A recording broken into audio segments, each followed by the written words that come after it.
What's good, Knicks Nation? Welcome back to Knicks Media. This is Richie, and the New York Knicks season has officially wrapped up. The New York Knicks lose to the Atlanta Hawks, and the series is over in 5 games. The Hawks beat us 4-1, and in this video, I'm going to give you guys my thoughts of the series and the Knicks season as a whole, what we can look back on, and how you guys should really not take this loss and this playoff performance from the Knicks as too much of a negative, because the future of the New York Knicks is bright. I want to make sure that we understand that we are not going to look at this playoff series and just throw the entire season out the window, because me personally, I'm looking back on this Knicks season, the 2021 Knicks, as the Knicks team that ignited the franchise to become a great team for the future, a long-term successor under Leon Rose and all these guys. So that's really what I'm going to be talking about in this video, and of course break down the game we just watched. Before I hop into it, I just want to mention thank you guys so much for tuning into Knicks Media all throughout the season. I started my channel the day of the draft, the day we drafted Obi Toppin and Emmanuel Quickly, and the channel grew so much throughout the season. I'm so proud to be part of the Knicks community. Without each and every one of you guys watching the videos, smashing the like button, commenting your thoughts, it would not be possible. I'm just so thankful and happy to be part of the Knicks community, and it's just only up from here, guys, and I'm so excited to give you guys off-season content.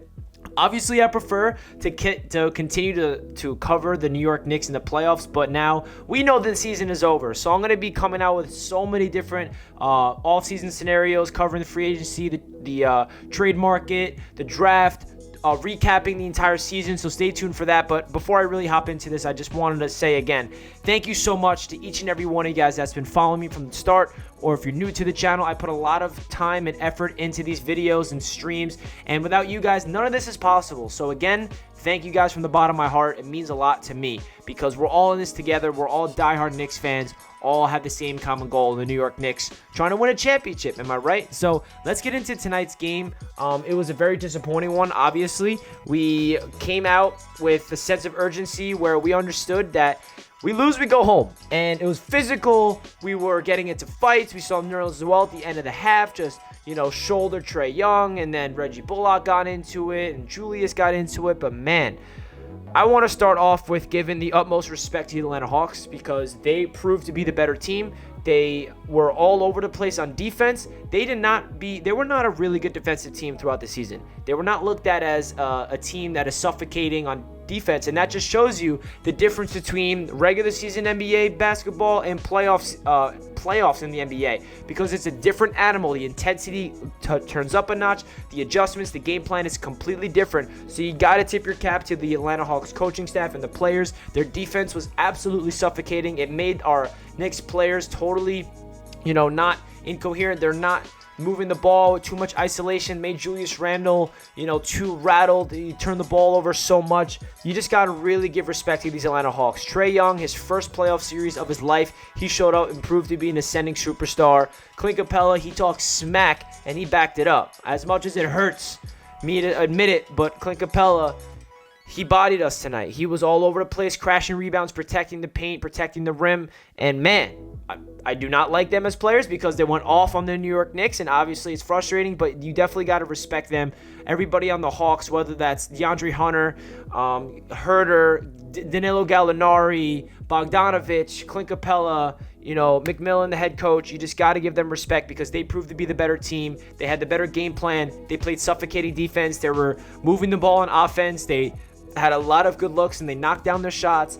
And again, guys, they just proved to be the better team. It's unfortunate. It's a sad truth, but we got to swallow it and understand that the Knicks in the offseason have so much opportunities to grow and improve this team. It's ridiculous. $50 million in cap space, 4 draft picks in total, and it's going to be crazy. Derrick Rose actually talked to the media after the game, and they asked him if they think he's going to be back with the Knicks. He's a pending free agent. He said, I would love to be on the Knicks next season, but I don't know if I'm going to be part of their plans, because they have big-time plans. So we'll take that with a grain of salt. I hope Derrick Rose is with the Knicks next year, but we have like 7 pending free agents, and I'm going to make future videos talking about all that stuff. But, man, let's just get into this game, because it was a rough one, especially in the second half. I love the grit. I love the toughness we showed in the first half, but then the third quarter, we just got sloppy. Julius Randle kept turning the ball over. He looked rattled. He looked like he was thinking too much. He was not playing within his instincts, because that's where Julius Randle thrives. He turns into a guy where he just, the game comes to him naturally, and he hits his shots, and he doesn't think too much. But in the playoffs, we saw a different Randle. We saw a player that understood that he's going to be honed in on defensively from the opposing team, and he wasn't prepared for it. He got rattled mentally. He couldn't make the right reads. He was turning the ball over way too much. Mental mistakes after mental mistakes. He didn't have a terrible game tonight. He had 23 points and 13 boards. But when it comes to his efficiency and turning the ball over, that's just not good. 8 of 21 from the field, 3 of 9 from downtown, and a total of 8 turnovers is not going to cut it from your number one option. So Julius Randle, to recap him for the series, definitely a disappointment. He did not show up, but I'm not going to let this playoff series and these 5 games throw away the spectacular season that Julius Randle gave us. Most improved player, all-star, going to be an all-NBA type of player in this season. And without Julius Randle, we would not be part of the postseason. So I know all these Knicks fans are going to be turning on him and stuff, but me personally, I understand that without Julius being the player he was for all 71 games he played, the New York Knicks would not have been in the playoffs. We would not have been a 4th seed. We would not be where we are right now without him. So I know he disappointed us in the playoffs, but I have my utmost confidence in Julius Randle to learn from the mistakes in the playoffs, adjust, go in the offseason, look at the film. What do I need to work on in order to handle the business of getting triple teamed? Because the one thing that Julius Randle proved in the playoff series that I can admit is I don't think he's good enough to be a number one option on a championship contending team. I don't think anybody expected that from Julius Randle. It was just so happens that he had a breakout season as a number one option, and honestly, you need to be able to do that before you can become a number 2 or number 3 option on championship caliber team. And guys, it's not a bad thing that Julius Randle is going to be, as we hope, a number 2 option or number 3 option on a championship caliber team, because obviously that's what the goal is for the New York Knicks, is to get to the championship and win in the future. So for Julius Randle to become an all-star and become a player that we can build around, this is huge, because we have to realize where we were a year ago. Going into this season, a lot of Knicks fans, including myself, did not think Julius Randle was part of the future. He had a disappointing start to his career with the New York Knicks. His first season was a nightmare. Under David Fizdale, we went through a coaching change. He was turning the ball over, and nobody really looked at Julius Randle as part of the future. And then he turns it around. He canceled out the noise. He went 9 months in the offseason during the pandemic, went to work, shot 41% from downtown, wins Most Improved Player of the Year, wins the city of New York, brings us to the playoffs, and then the defensive game plan from the Hawks just got to Randle, man. It just got to him. His first playoff experience, he did not play well. But I'm not turning on Julius Randle. I have the utmost confidence in our guy, in our all-star, to go in the offseason, adjust, learn from his mistakes, and get to another level. I think Julius Randle is going to become even better next season. He's only 26 years old. He's going to be 27 in year 3 with the Knicks, and I think he's going to have even a better season. And he will perform in the playoffs when we make the playoffs next year. Yes, that's right. I said it. We're making the playoffs next year. Yes, sir. So let's get into R.J. Barrett. R.J. Barrett had a spectacular season. I'm going to get into each individual player in future videos and recap their season as a whole, the regular season and playoffs. But this video, I want to just hone in on the game and their overall playoff series in just a nutshell. R.J. Barrett finished with 17 points, 7 boards, 5 dimes, 5 of 14 from the field, and 5 of 6 from the free throw line. I just love R.J. Barrett's grit and tenacity, his aggressiveness. I love that he showed that he's the youngest player on the Knicks, and he has a heart. He has the crazy fire you want. He has the killer mindset. And listen, guys, I know RJ did not show up like crazy in the playoffs like we would wish that he did. He did not average 24 points per game. He did not have the greatest playoff performance. He had one great game efficiently in game 4 when he had 21 points and shot over 50%.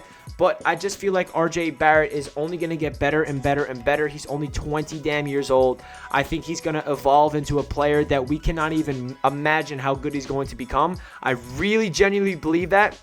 And what gives me confidence when I say that is simply his mindset. RJ Barrett's work ethic and his ability to cancel out the noise, his ability to battle adversity like a pro at the age of 20. It gives me so much confidence in RJ Barrett to get better and better and come out in year 3 and become a very good player in the NBA. And tonight, he did not really have the aggressiveness that I saw last night, or what should I say, game 4. But hey, he did everything that he could. I love what he said to Mark Berman this morning. He shut him up and he guaranteed a win tonight. I want him to have the confidence. I know some people are probably going to be like, oh, RJ guaranteed a win and the Knicks lost. What a loser. No, I want that confidence from RJ. Even though we lost, we want the youngest player in the Knicks to have that leadership, to guarantee victories, to, have the confidence in your team. You can't ask for more. And then when it comes to Derrick Rose, we find out that he was a little nicked up. He banged up his knee in game 4, and he did not play well tonight, and I guess that's the reason, because he was the only player that stepped up consistently all series long. He only had 6 points, 3 of 11 from the field, so you know that Derrick Rose was battling injuries, and we'll see if he's on the Knicks next season. I know I alluded to it earlier, but we'll see what happens with him. Reggie Bullock had a phenomenal first half, but then he cooled off, did not do really anything. He did a really good job defensively against Trae Young. Trae Young shot so poorly, but we still lost because the Hawks have weapons all over the place. Taj Gibson, he's the heart and soul of this team, I feel like, in a way. The veteran leadership, the epitome of New York City. And just shout out to Taj Gibson, man. I don't know where we would have been without him. We definitely got to give respect to Taj. And Alec Burks, it's interesting to see if he's going to come back. He's another pending free agent. He had 12 points. Emmanuel Quickley, he gave us such an ignition of energy off the bench in that fourth quarter. Love what I saw from IQ. Obi Toppin gave us quality minutes. And man, one thing I want to mention real quick that I noticed throughout the series, we missed out on Mitchell Robinson. I love what we saw from Taj Gibson. Nerlens Noel unfortunately got injured in game 1, and he was playing on one leg throughout the series. I'm not saying if Mitchell Robinson was healthy, we would have won the series, but I definitely can tell you we would have definitely been in more games if Mitchell Robinson was healthy, because he provides such a big impact on this team when it comes to deep crashing the rebounds, blocking shots, and going up there and getting the second chance opportunities, put back dunks, put back tip-ins, alley-oops. Because how many times have we seen one of our players dish it down low to Nerlens or Taj and they fumble it, or they go up for the alley-oop and they miss it? Like, that's what Mitchell's known for, going up and catching those alley-oops. So I definitely missed out on Mitchell Robinson big time this series. Hopefully he can get healthy and we re-sign him, because I genuinely believe Mitchell Robinson has a bright future in the NBA, whether it's on the Knicks or not. Unfortunately, he had those injuries, but we definitely missed out on him throughout this entire series. Now let's talk about head coach Tom Thibodeau. He definitely is he's a candidate for coach of the year. I don't think he's going to win it, even though he should win it, in my opinion, for what he did in the regular season. But man, he definitely did not have the best performance in the playoffs. I think he got outcoached by Nate McMillan for sure. The adjustments, what Tom Thibodeau didn't really prove in the playoffs is the adjustments, in my opinion. I feel like the defensive game plan, he cannot contain this Atlanta Hawks team. And I'm not blaming Thibodeau by any means necessary. I just got to admit that it was a little disappointing to see Tom Thibodeau not really ignite a fire and desire on the Knicks, not really give them some play calls of moving the ball around. There's no continuity in offense, whether that's Tibbs' fault, Randle, D-Rose, whatever. I'm not pointing fingers at all. I'm just saying hopefully Tom Thibodeau can look back at this playoff series and adjust, because he needs to, make those mid-game adjustments. We saw the lineup switch. We all wanted Elfrid Payton on the bench, and we got that exact scenario. And who knows if that was the problem, because throughout the entire regular season, we had a set rotation of Elfrid Payton starting the game and only playing like 12 minutes. And in the playoffs, we had to take him out of the rotation because he was just stinking it up. And then that ruined the entire rotations that we were comfortable with for the whole season. So that's definitely something to look out for of what they're going to do in the future.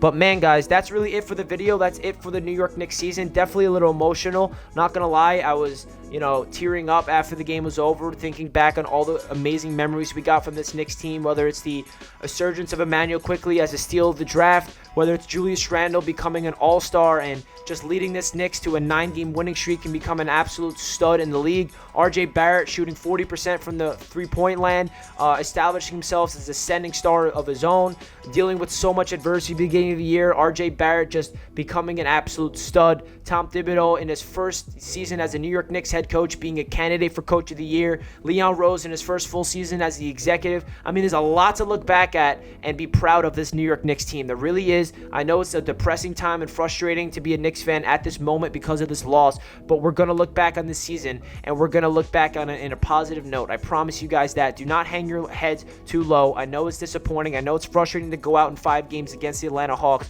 but you just got to tip your cap. The Atlanta Hawks were aggressive in the offseason last year. They got a lot of good guys like Bogdanovich. They made the trade for Lou Will to come off the bench. They got Clint Capella through a trade. They got a lot of great players to come in and surrounded Trae Young with talent, and that's why they came out with this victory, because they just had more talent on the floor. It's that simple. So now it's our turn to go out in the offseason, be aggressive, but be smart at the same time. Have your hindsight on the short term and the long term to build a sustainable winner in New York City. So guys, I know I gave you the thanks in the beginning of the video, but I want to say it one more time. I appreciate each and every one of you guys that's been watching all the videos. Knicks Nation, you are the best. I love you guys with the bottom of my heart. I love this Knicks team. I know you guys can feed off the passion I have for my Knicks team. I know each and every one of you guys that's watching this video, whether you're a Knicks fan or not, you understand that Knicks fans, the passion's real. We care. The reason why we're toxic at times is because we love the team so much and we have these crazy opinions. But man, what a crazy season. I'm proud to be a Knicks fan. I'm proud to see what this Knicks team accomplished. We needed a year like this before we can become a team that's a championship caliber team. That's what we needed. We needed a year like this to put ourselves on the map in order for us to take the next step and become an elite squad. So I'm going to end the video off with that positive note. Thank you guys so much for all the support. Like the video if you enjoyed. Comment down below a Statue of Liberty emoji if you stayed until the end. Let's go Knicks. Go New York, go. This is the beginning of something special. Thank you for a spectacular season, and thank you all for staying tuned on Knicks Media all year long. Peace out. Let's go Knicks.